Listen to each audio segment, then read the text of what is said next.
Salam, dövlət idarələri ilə ünsiyyət qurmaq, düzünü desək, bəzən adamı çaşdırır, elə deyil.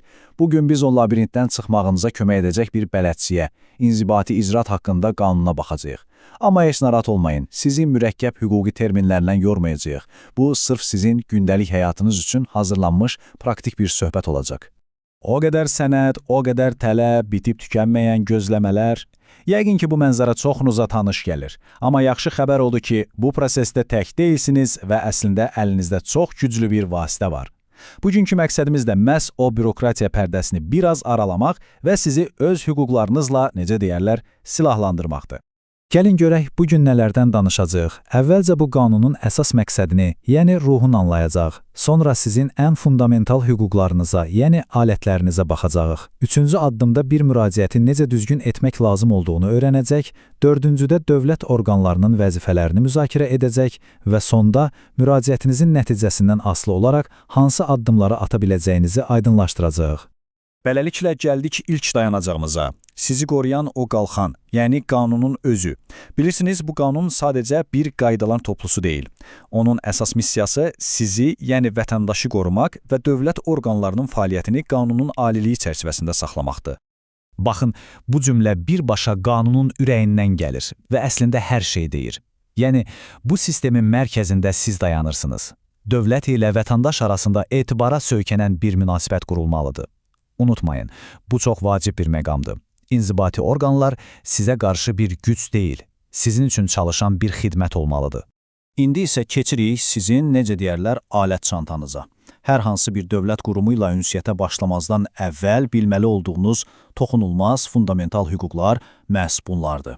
Yaxşı, gəlin əvvəlcə bu inzibati akt deyilən şeyin nə olduğunu aydınlaşdıraq. Çox sadə dildə desək, bu bir dövlət qurumunun qəbul etdiyi və sizin həyatınıza birbaşa təsir edən hər hansı bir rəsmi qərardır.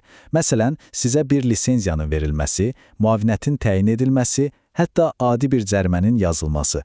Bütün bunlar inzibati aktdır. Bəs maraqlı şəxs kimdir? Cavab çox sadədir. Sizsiniz. Bəli, siz özünüz. Əgər bir quruma müraciət etmişsinizsə və ya qəbul edilən bir qərar sizin hüquqlarınıza təsir edirsə, deməli qanun sizi maraqlı şəxs olaraq tanıyır və qoruma altına alır. İndi isə gəldik sizin ən güclü alətlərinizə. Diqqətlə qulaq asın. Birincisi, sizi dinləməyə məcburdular. Yəni, sizinlə bağlı bir qərar verməzdən əvvəl sizin də fikrinizi öyrənməlidirlər. İkincisi, şəffaflıq. İşinizlə bağlı bütün sənədlərə baxmaq, onlarla tanış olmaq sizin qanuni haqqınızdır. Və üçüncüsü, bəlkə də ən vacibi, mötəbərlik prezumpsiyası. Yaxşı, bu nə deməkdir? Qanun deyir ki, siz dürüstsünüz və təqdim etdiyiniz sənədlər də doğrudur. Əksini onlar sübut etməlidir, siz yox. Heç kim sizə deyə bilməz ki, get bu sənədin möhürlü təsdiqini gətir.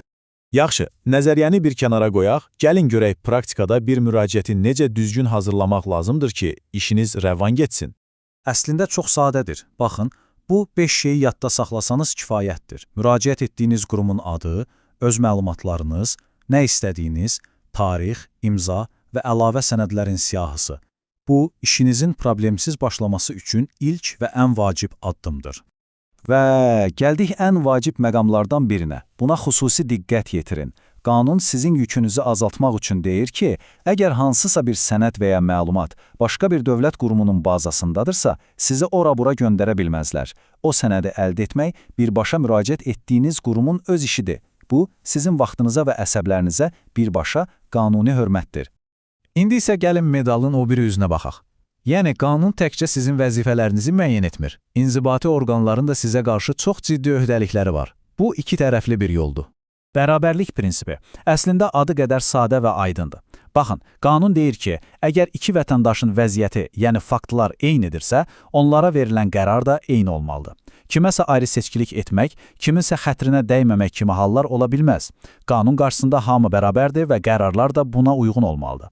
Və bir şeyi də unutmayın, dövlət orqanı sizin qarşınızda bir divar deyil, sizə kömək edən bir bələdçi olmalıdır. Hətta qanunla buna məcburdular. Səhviniz varsa deməlidirlər, düzəltməyə kömək etməlidirlər, hüquqlarınızı izah etməli və prosesi sizin üçün asanlaşdırmalıdırlar. Onların işi sizə yox demək yox, sizə yol göstərməkdir. Yaxşı, hər şeyi düzgün etdiniz, müraciətinizi verdiniz, bəs sonra nə olur? 5-ci və sonuncu bölməmizdə məhz bu suala cavab axtaracağıq. Qərar üçün nə qədər gözləməlisiniz və nəticədən asılı olaraq hansı addımları ata bilərsiniz. Və budur o sehirli rəqəm, 30 gün. Standart qaydada müraciətiniz qeydiyyata alındığı gündən sonra ən gecə 30 gün, yəni bir ay ərzində sizə mütləq bir cavab verilməlidir. Bəli, bəzi istisnalar ola bilər, amma əsas qayda budur. Aylarla, illərlə gözləmək məcburiyyətində deyilsiniz. Yaxşı, bəs ən pis halda nə olur? Tutaq ki, 30 gün keçdi, amma heç bir səs soraq yoxdur. Ərizəni sanki qara deliyə düşüb. Belə bir vəziyyətdə nə etməli? Əlinizi qolunuzu sallayıb oturmalısınız? Əlbəttə ki, yox. Baxın, burada güc yenə sizin əlinizdədir.